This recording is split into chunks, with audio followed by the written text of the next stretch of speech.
Hey, welcome. Hey, thanks for joining me today. What we're doing today is we have a restaurant table. Now this is done in a Sherwin-Williams stain. This is their BAC stain. And what you want to do is cut in all your knots and stuff first. All your basic things. Now this is a restaurant table, so we're doing this as in a commercial finish. And when you do it in a commercial way, you have to do everything at the same for every table. You notice how it's wet here and dark here? You don't want that look. You want to saturate it the best you can all over as fast as you can. All right? Without, throwing your stain across the room. Okay? So you catch all your knots first. You put your stain on real heavy. Now these are the backs, so we're not as careful. But again, this is a commercial job. So again, consistency is everything. We want every table in this restaurant. This is a Grassburger. It's a local high-end grass-fed restaurant. For guess what? You'll never know. So anyway, great company out here. So you get your stain on and you notice that it's nice and even, right? It's not overly saturated. It's not super wet, but it's wet everywhere and it's absorbing everywhere. And once it's done that, once you're on the bottom side of it all, right? Wipe it off, okay?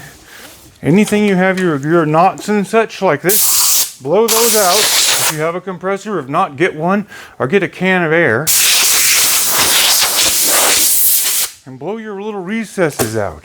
It really helps. It keeps the drips out. It helps everything dry in properly. Right? Okay, now flip her over. Okay, beautiful. Now the bottom we didn't care so much about, but we do. We always want our bottoms to look better than most people's tops. I put my stain over here because this table has a tendency to wobble, you see? And this one stays steady, all right? Now the same goes for over here. When you go to cutting in all your parts and all your little knots that don't get in, right? Don't be afraid to hit them in, fill them up, right? And again, this is too dry. If you find yourself really having to force the stain out of your rag, it's not wet enough, okay? There you go. That's a pro tip. All right, see how I'm going cross grain with the stain as well? I'm not just going with the grain. I'm not sitting here trying to do it with this little brush. All right, sorry about the drop out there, but we're done with that anyway. So now in the end, we do a nice little light pass right over the top. That just keeps everything even. We want a nice even coat over the top so it dries and sets up properly, because we got to do this 20 more times or whatever. We want this table to look as good and the same applied as the last one. So if this takes 5 minutes to put it on, I better watch out and do the same thing on all of them. So there you go. Consistency is everything. And on this case, we want it to dry up about an 80% dry. Our setup, it's not really dried, it's just set. It ain't going to absorb anymore. You can kind of look around and see how it's drying up. And now with a light touch, it doesn't really change. Look, there's not a big color shift like you're removing all the stain. It's all even and it's all set up. So, that's how you do it, guys. Nice and even with the grain at the last few passes, and you got it. If you want to see us put the conversion varnish on this and get it up to the restaurant level, thanks for watching. All right, we got it all stained up right now. We're going to go ahead and put on our conversion varnish. This is a Sherwin-Williams product. It's a catalyzed finish, more like a Formica when it's all said and done. But we use this a lot in restaurants and that sort of thing. And of course, you must wear your respirators and your covered equipment. But let me show you how we apply it and how it's done. And I'll show you all the tips and tricks all the way to the very end, so stick around. I'll show you how it's done in the big city.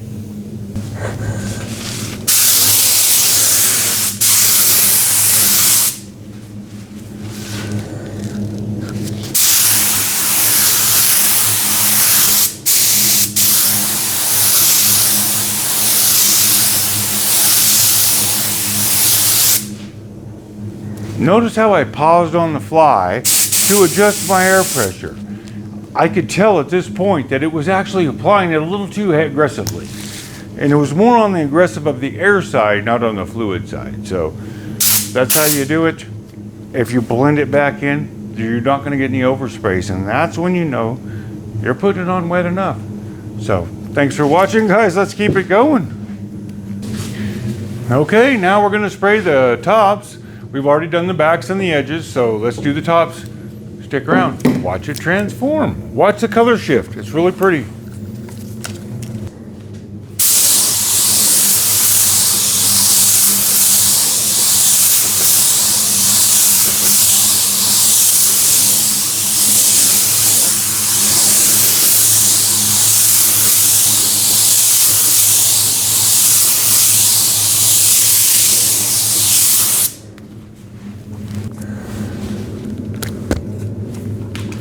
See how we blend all those in? Nothing to it when you know how to do it. I'm going to teach you how to do it. Thanks for watching, guys. Okay, now we've got 3 coats of conversion varnish on these now. These are our restaurant tables. And unlike lacquer, which we don't have to actually sand the lacquer to put a second coat on them, a conversion varnish you do. It's like staining your carpet or your countertop. It's like for mica. So it doesn't stick, it doesn't melt back into itself. It sticks to these scratches that we're putting on it right now. The actual sanding it down. And they recommend that you sand it with a 220 grit.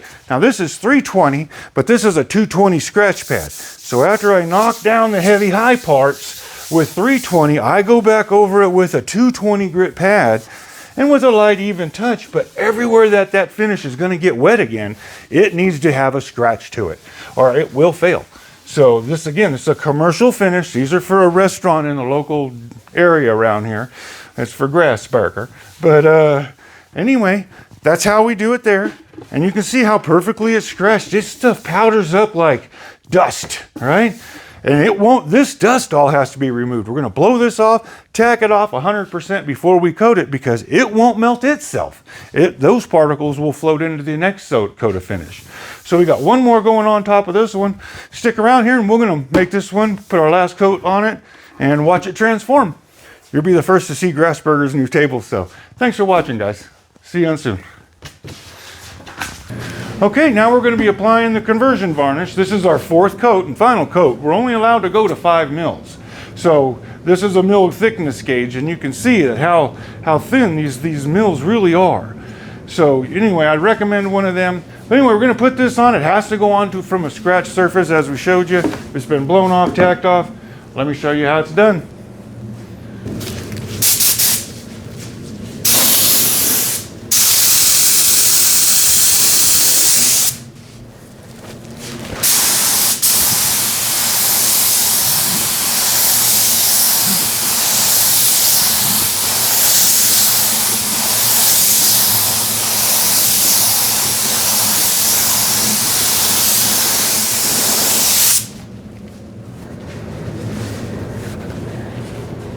Nice and pretty.